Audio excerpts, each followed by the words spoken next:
नमस्कार, स्वागत है आपका आपके सितारे में और मैं हूं आपके साथ प्राची पाराशर।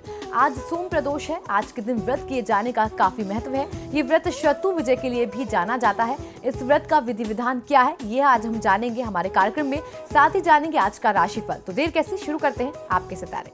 शत्रुओं पर चाहिए विजय, जीवन में चाहिए आरोग्यता। तो जानिए पंडित वैभवनाथ शर्मा से सोम प्रदोष व्रत का विधि विधान। आपके सितारे में आप अपनी हर परेशानी का हल प्राप्त कर सकते हैं और अपने हर सवाल पूछ सकते हैं। स्टूडियो में साथ देने के लिए मौजूद हैं विश्वविख्यात ज्योतिषाचार्य और वास्तुशास्त्री पंडित वैभवनाथ शर्मा। आचार्य जी, आपका हार्दिक स्वागत है। जी नमस्कार। तो यदि आपके मन में कोई सवाल है तो आप भी हमें कॉल कर सकते हैं। हमारे नंबर्स लगातार आपकी टीवी स्क्रीन पर फ्लैश किए जा रहे हैं। आप हमें हमारे टोल फ्री नंबर पर भी कॉल कर सकते हैं। आप हमसे सीधी बात कर सकते हैं। हमारा टोल फ्री नंबर है 180010263003। आप इस नंबर पर मुफ्त में कॉल करें। इसके अलावा आप हमें हमारे लैंडलाइन नंबर्स 012046463332 और 012046463327 पर भी कॉल करके हमसे सीधी बात कर सकते हैं। चलिए सबसे पहले आचार्य जी से जान लेते हैं आज का पंचांग। जी बिल्कुल, आज का पंचांग इस प्रकार है। विक्रम संवत 2071 मास चल रहा है फागुन का और फागुन मास के कृष्ण पक्ष की आज द्वादशी तिथि है। सोमवार का दिन है। नक्षत्र है पूर्वाषाढ़ा, योग है सिद्ध और करण है तैतिल। और आज जो व्रत पर्व और त्योहार मना रहे हैं इसे हम प्रदोष व्रत के नाम से जानते हैं। और सोमवार के दिन इस प्रदोष के व्रत को पढ़ने से इसे सोम प्रदोष कहा जाता है। और इस प्रदोष का महात्म कई गुना और बढ़ जाता है जब ये सोमवार के साथ संयोग करता है। तो आज की तिथि अपने आप में बहुत ही विशेष तिथि है। चलिए अब जान लेते हैं 12 राशियों का राशिफल। आज का दिन उनका कैसा रहने वाला है। और सबसे पहले बात करेंगे मेष राशि की। मेष राशि वाले जातक लोगों के लिए आज की दिनचर्या में आपके मित्रों और आपके सहकर्मियों के साथ, जो आपके साथ लोग काम करते हैं उनके साथ, खास तौर पर जिन लोगों के साथ आपके संबंध प्रभावित थे, आज आपके संबंधों में सुधार आने के संकेत मिलते हैं। आज के दिन को शुभ बनाने के लिए देवी कवच का पाठ आपको करना बहुत अच्छा लाभ देगा। आज क्रोध करने से आपको बचना चाहिए। चलिए अब जान लेते हैं वृषभ राशि वाले आज के दिन को अच्छा बनाने के लिए क्या करें।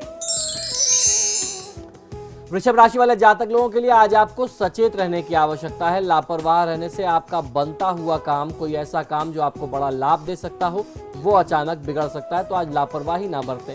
आज के दिन को शुभ बनाने के लिए श्री काल भैरवाष्टकम का पाठ कर लेना आपके लिए सर्वोत्तम होगा। आज की दिनचर्या में किसी को धन उधार देने से बचना चाहिए। और अब जान लेते हैं मिथुन राशि वाले आज क्या उपाय करें।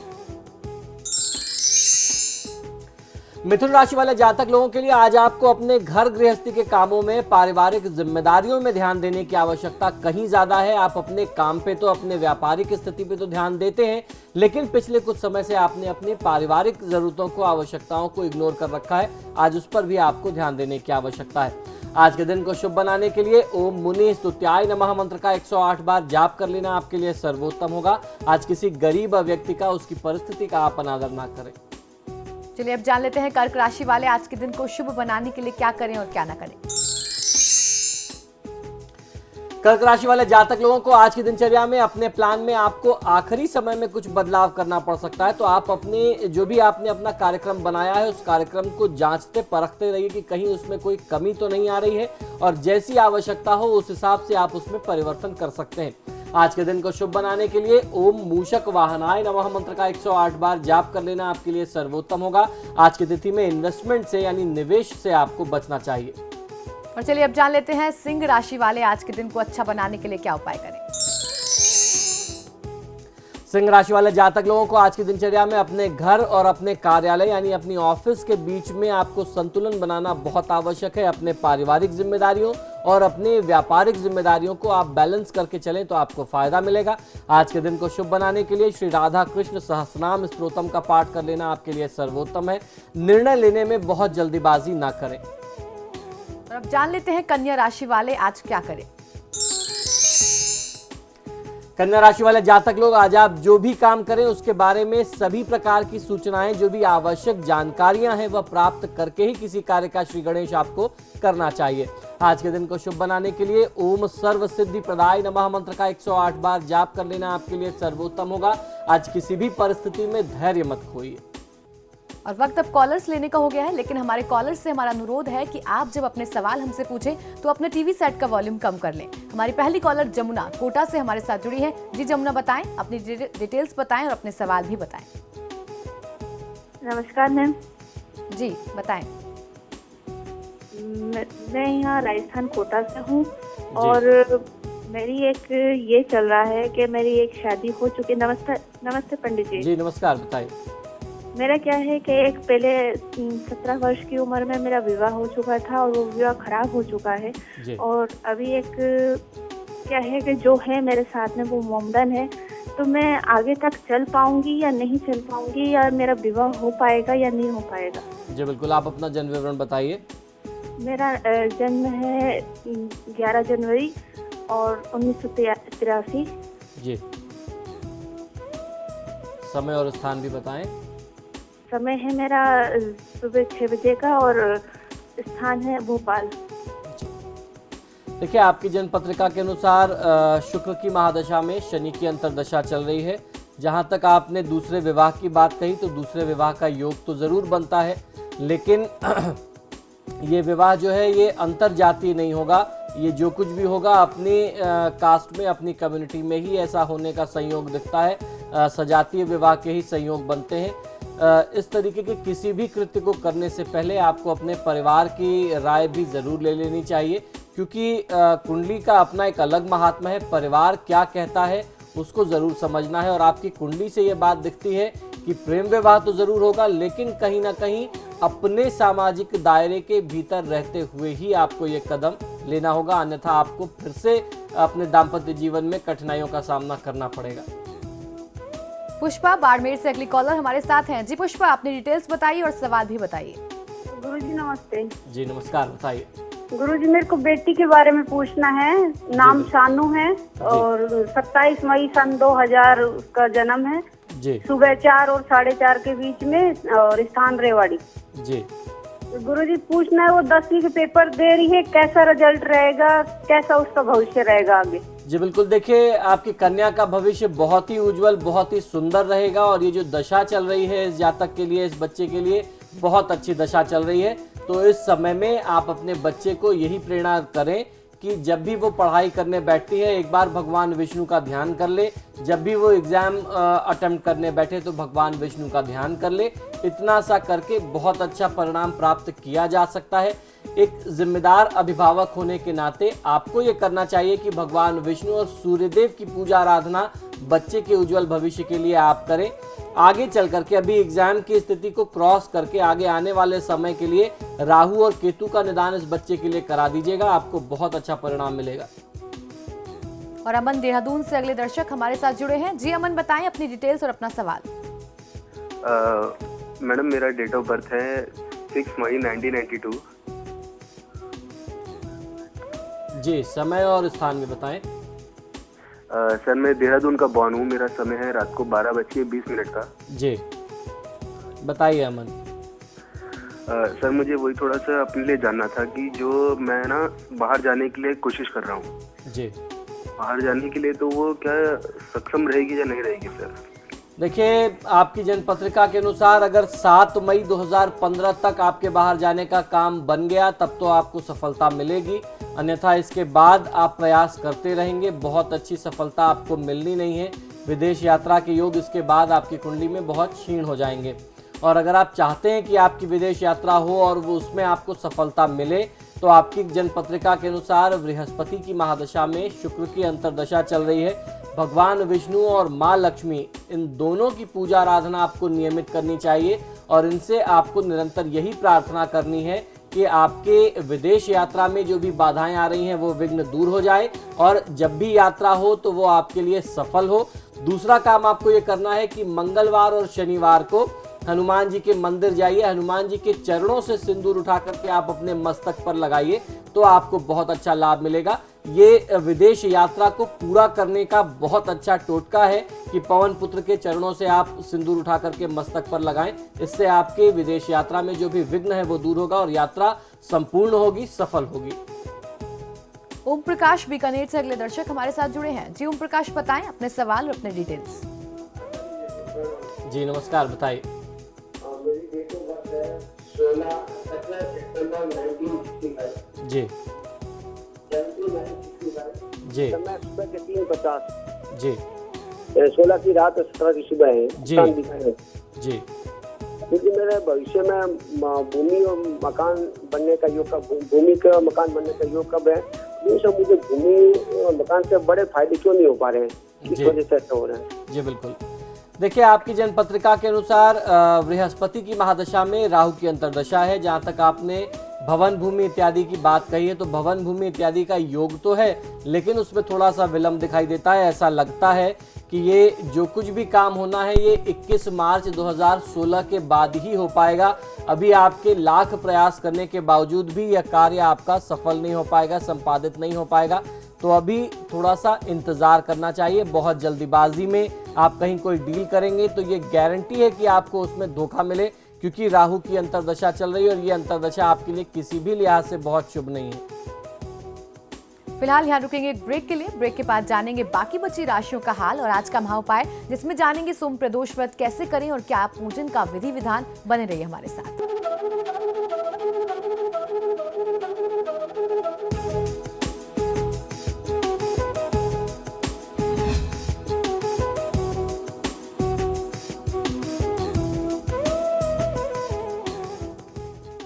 ब्रेक के बाद आपका स्वागत है और अब रुक करते हैं बाकी बचे राशिफल का।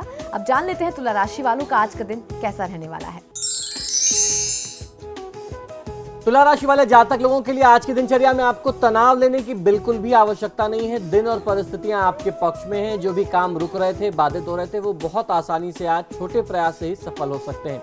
आज के दिन को शुभ बनाने के लिए ओम सर्वरी प्रियाय नमः मंत्र का 108 बार जाप आपको अवश्य करना चाहिए। वाहन का प्रयोग बहुत तेज गति में मत करिए, क्योंकि चोट चपेट, एक्सीडेंट और दुर्घटना के भी योग आपके साथ आज बनते हैं। और अब जान लेते हैं वृश्चिक राशि वाले जातक आज के दिन को अच्छा व्यतीत करने के लिए क्या करें और क्या न करें।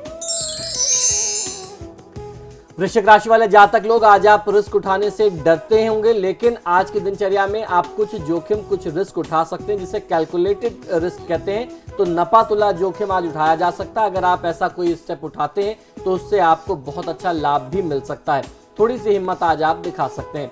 आज के दिन को शुभ बनाने के लिए ओम सर्वतनयाय नमः मंत्र का 108 बार जाप कर लेना आपके लिए सर्वोत्तम होगा। आज की दिनचर्या में किसी को धन उधार देने से बचना चाहिए।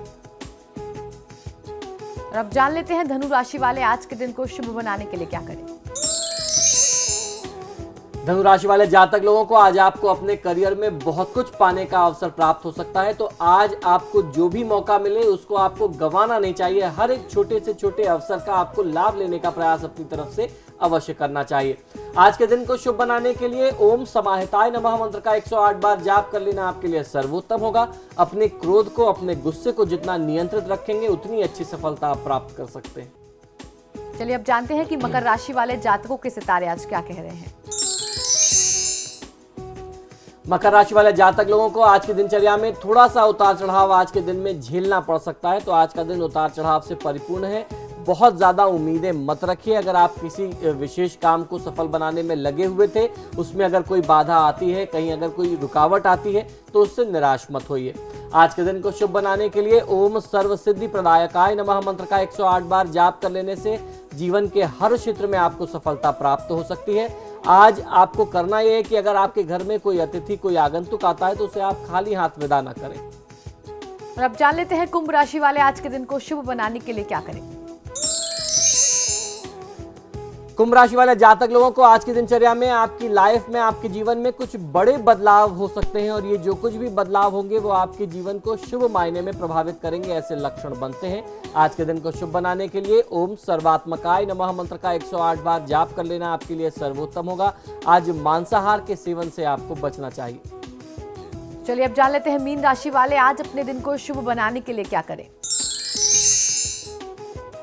मीन राशि वाले जातक लोगों को आज की दिनचर्या में हर तरीके से जीवन के हर क्षेत्र में शुभ और लाभ से परिपूर्ण रहने वाला है। आज का दिन करियर के लिहाज से आपको बहुत अच्छा लाभ मिल सकता है। आपके कार्य क्षेत्र में, आपके व्यापार में विस्तार के बहुत अच्छे संयोग आज बनेंगे। आज के दिन को शुभ बनाने के लिए ओम सामघोष प्रियाय नमः मंत्र का 108 बार जाप कर लेना आपके लिए सर्वोत्तम होगा। आज ऐसा कोई भी काम ना करें जिससे बड़े बुजुर्गों के दिल को, उनकी भावना को ठेस पहुंचे। और चलिए अब जान लेते हैं आज का महाउपाय क्या है। जी बिल्कुल, आज का महाउपाय बहुत ही विशेष है। आज की तिथि जो है वो बहुत विशेष है क्योंकि आज सोम प्रदोष है। तो आज हम जानेंगे कि आज की तिथि में आप किस प्रकार से महादेव शिव का पूजन करके लाभ ले सकते हैं। महादेव शिव को क्या क्या वस्तुएं, किन प्रकार के पदार्थों को आप अर्पित करें जिससे आपको लाभ मिले। और जिस विधि से मैं आपको बताता हूं, अगर इस विधि से आप पूजा करेंगे तो आपको जीवन के हर कष्ट को दूर करने में बहुत लाभ मिलेगा। और हर वार पर पड़ने वाले प्रदोष का, जो सोम प्रदोष का संयोग हर अलग अलग तिथि के साथ पड़ता है, जैसे सोम प्रदोष है, भौम प्रदोष है, तो हर प्रदोष का अपना क्या महात्म्य है आपको ये भी बताऊंगा। सबसे पहले भगवान महादेव की वंदना हम लोग कर लेते हैं। कर्पूर गौरम करुणावतारम संसार सारम भुजगेंद्र हारम सदा वसंतम हृदय रविंदे भवम भवानी सहितम नमामि। इस प्रकार से आपको महादेव का ध्यान, महादेव का पूजन अपने मन से, अपने भाव से, शुद्ध मन से करते रहना चाहिए। प्रदोष व्रत की जो तिथि होती है, यह त्रयोदशी तिथि को रखा जाने वाला व्रत होता है और इस दिन भगवान शंकर की पूजा आराधना करने का महात्मा हमारे धर्मशास्त्रों में बताया गया है। यह खासतौर पर सोम प्रदोष की जो तिथि है, यह तिथि शत्रुओं पर विजय प्राप्त करने के लिए सर्वोत्तम मानी जाती है। इसका ज्योतिष शास्त्र के अनुसार कहा जाता है कि प्रदोष काल वह समय कहलाता है जिस समय दिन और रात्रि का मिलन हो रहा हो, यानी दो बेलाओं का जो मिलन का काल होता है उस समय को प्रदोष काल कहते हैं। भगवान शिव की पूजा एवं उपासना, व्रत उपवास के जो भी लाभ का फल होता है वह विशेष काल के दौरान ही किया जाना चाहिए इस तिथि में। और इस समय में अगर आप प्रदोष काल के दौरान करते हैं तो वो सर्वोत्तम होता है। हमारे धर्मशास्त्रों के अनुसार सूर्यास्त से एक चौघड़िया पहले और सूर्यास्त के एक चौघड़िया बाद, ये भी समय मैंने आपको पहले बताया हुआ है, ये गोधूली वेला कहलाई जाती है। इसी संधि काल के समय को मूल रूप से प्रदोष की तिथि या प्रदोष का समय कहते हैं। प्रदोष काल जिसे कहा जाता है वो यही होता है। तो प्रदोष की तिथि में, इस काल में अगर आप भगवान महादेव की पूजा आराधना करते हैं तो यह सर्वोत्तम है। इस ब्रह्मांड में, इस काल में संपूर्ण ब्रह्मांड के देव, गंधर्व, ब्रह्म, वैताल, योगिनियां और उसके साथ साथ संपूर्ण दिव्य शक्तियां जो हैं शिवलिंग में समाहित हो जाती हैं। ये समय सभी दोषों को समाप्त कर देता है, जितने भी अशुभ प्रकार के दोष हैं उनको समाप्त कर देता है, इसलिए इसे प्रदोष कहते हैं। इस समय की गई भगवान महादेव की पूजा से अमोघ फल की प्राप्ति होती है, अर्थात आप जो भी इच्छा रख करके आप महादेव की पूजा आराधना करें वह हर मायने में सिद्ध होना ही है, इसमें किसी भी प्रकार का कोई संदेह नहीं है। हमारे धर्मशास्त्रों के अनुसार प्रदोष व्रत का महात्म सबसे पहले भगवान शंकर ने माता पार्वती को बताया था। इसके बाद महर्षि वेदव्यास जी ने श्री सुत जी को सुनाया और इसके बाद गंगा के किनारे वेदों के ज्ञाता श्री सुत जी ने शौनकादि ऋषियों को बताया था ये सारा विधान। सुत जी ने कहा था कि प्रदोष व्रत कलयुग में मंगलकारी और भगवान शिव की कृपा देने वाला है। सुख की कामना से स्त्री और पुरुष यह व्रत अगर करते हैं तो बहुत अच्छा लाभ मिलता है। व्रत के पुण्य से कलयुग में मनुष्य सभी प्रकार के कष्टों को दूर कर सकता है। आपके हर प्रकार के कष्ट जो हैं उनका शमन हो जाता है। यह व्रत इस प्रकार से बहुत कल्याणकारी और मंगलकारी माना जाता है। इस व्रत के प्रभाव से मनुष्य अपने जीवन में जो भी आकांक्षाएं होती हैं, जो भी मनचाही आपकी इच्छाएं हैं, उन्हें आप सिद्ध कर सकते हैं।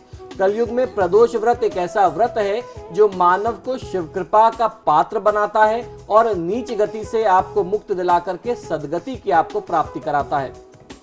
प्रदोष व्रत अलग अलग वारों पर विशेष फल देता है। तो आइए जानते हैं कि किस तिथि में आने वाले प्रदोष व्रत का क्या महात्मा होता है। रविवार के दिन प्रदोष व्रत करने से आरोग्यता यानी अच्छा स्वास्थ्य, लंबी उम्र की प्राप्ति होती है।